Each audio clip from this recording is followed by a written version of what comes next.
What conspiracy theory do you believe in the most? Area 51 is just a front that was allowed to become popular in the public eye, but actually has nothing of value. Not saying aliens and bases exist. Just saying Area 51 is allowed to be the popular secret base. Thing to cover up actual secrets. I must correct my previous statement. Camp David is a retreat, not an emergency location. However, that could also be a front. Also not downplaying what the airmen at 51 do. Just saying that what they do now is not likely as top secret as people are led to believe. My dog is still living on a farm somewhere. 47 years later. This is true. Can confirm. Don't ask why or how. Too dangerous. I've already said too much. Disney released Frozen so that it would be the top result when searching Disney Frozen and not anything about Walt's head being cryogenically frozen in the Disney theme park. I don't know how likely that is. On either count actually. Just like the Anime Free was named so they could get promotion from all the kids searching free anime. Double quote. Not really one single conspiracy theory, but I do feel like seemingly quite often if a big political scandal is breaking, something tends to happen that dominates the news cycle for a little bit. A shooting, celebrity controversy, something that is just basic political game. If something looks bad for political party A, then supporters and media of political party A push other news first and search for something bigger. Also supporters of that political party runs to other news to keep their political bias in check. Marshmello doesn't actually produce his own music. My biggest piece of evidence is the creator arcade videos. He speaks and navigates Ableton like someone with only a basic knowledge of music production. He does everything number by number. Producers don't do that. You can't just instantly know that sound needs a boost of exactly 1 dB at exactly 1.2 kHz without even listening to the sound first. He randomly pauses every now and then, presumably to be fed lines. And he seems to lack even a basic understanding of music theory. Recreating MIDI by randomly clicking in notes with no regard for the key of the song. Someone with the level of skill he demonstrates should not be capable of making radio quality hits. Coca-Cola tested HFCS in place of sugar and found that while the taste was similar, people could tell the difference. They brought out new Coke to cleanse people's palates and waited until as much of the original formula products had been sold as they could. Then they cancelled new Coke and brought back Coke Classic, which was the HCFS version, and people didn't have any original stuff left to compare it to. The only reason they made new Coke was to act as a buffer so people wouldn't notice the change in ingredients. I absolutely hate HFCS in my drinks. I went to India over the winter. Over there almost every soda has cane sugar as the sweetener, and I just can't deal with eating corn as my sugar. There's too much f-king corn in American food. I'll have to find the Twitter thread that documents all the uses we've found for corn and how it's in almost everything we eat. I believe that the government probably makes some conspiracy theories to try to make questioning the government seem somewhat crazy. I heard this recently about reptilians. Me. Yeah, there's no such thing as reptilian aliens running our government and business. My lizard. Yes, you are correct, human friend. Now I must topple the government. I mean, eat this fly. All those DNA ancestor sites are giving the government your DNA for their record. I mean, that's literally how they caught the Golden State Killer. Like 30 years later. I think some memes are started by businesses as a form of free advertising. The recent Duolingo memes got me thinking more about it. Duolingo wasn't a small app at the time, but it became a lot more popular after the fact. There have been other memes revolving around a particular product brand as well that make me think this is happening on a strategic level beyond some kid thinking it'd be hella funny to do this or that. I'm pretty sure this was happened with the movie Bird Box. It was all over Twitter and other social media before I even heard anything about it from Netflix. That's just a well-made marketing campaign. That whichever label has Michael Jackson's unreleased song sells them to current pop stars. It's why there are artists like Bruno Mars and The Weeknd have such similar style and classic sounding pop songs. Never heard this, but interesting and plausible. I will, however, file it in my lowest priority box. Lol. I don't know if it's a popular conspiracy, but YouTube Kids is on some serious brainwashing bullshit. My baby brother has a tablet that he regularly uses to watch YouTube, and we restricted him to the Kids app, which has seemed like more and more of a bad idea by the videos that are on there. Some are harmless Minecraft videos or songs, but others are just weird, creepy animation. Characters stabbing each other with objects, even putting bags over their head, which my brother decided to try for fun. Definitely brainwashing and conditioning in the worst way possible.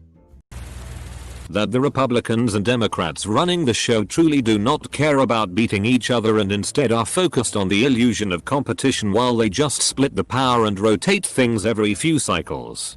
All issues are divided in a way that nearly splits the country and keeps us fighting each other. Not sure if it's a conspiracy theory per se, but the Las Vegas shooting and the way it was presented to the public by law enforcement and the media was super fishy. There's just a few too many coincidences and convenient gaps in information. The security guard disappearing and then magically reappearing for one controlled interview with an obvious handler sitting right by his side. The house getting broken into and the hard drives going missing. The girlfriend who disappeared and then reappeared and then disappeared again, who had apparently listed the FBI as a previous place of employment on a resume. The speed with which it just disappeared from the news cycle was really crazy too, considering it was the deadliest mass shooting in US history.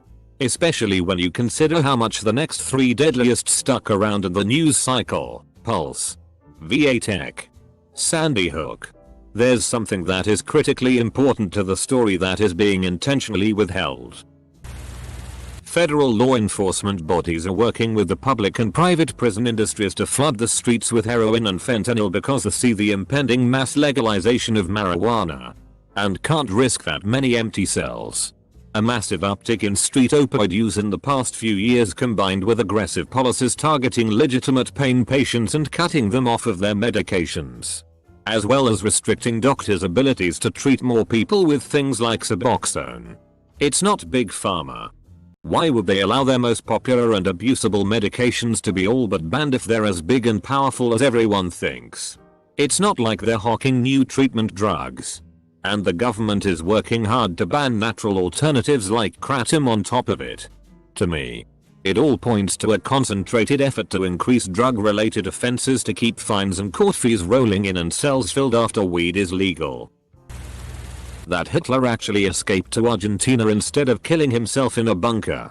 There's a couple reasons I don't believe this, mainly because Hitler was such a larger-than-life personality that the thought of Uncle Adolf retiring quietly to some farm in South America and never re-emerging to try and restart the Reich isn't plausible to me. He would have literally had to completely change his mannerisms. I just don't see it. That Princess Diana death was orchestrated by Prince Charles. I just can't wrap my head around the idea that this guy has an affair with Camilla and gets caught.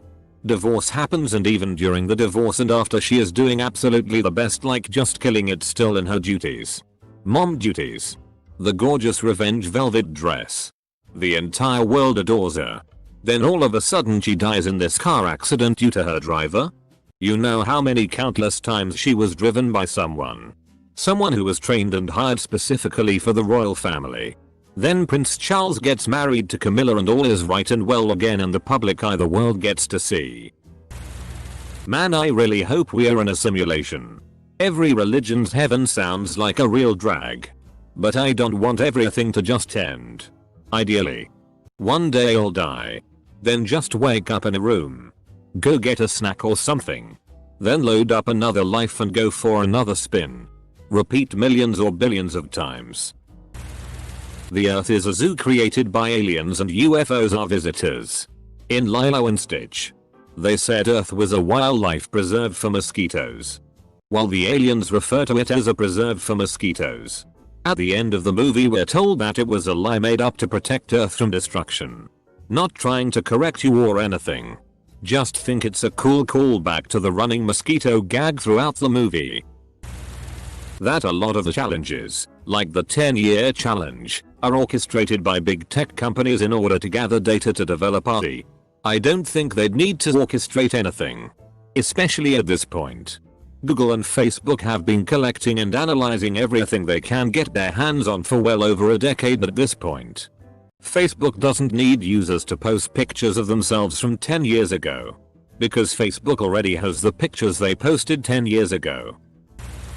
That Jar Jar was meant to be the top Sith Lord in the prequels, but the idea was scrapped after seeing the fan reaction to him.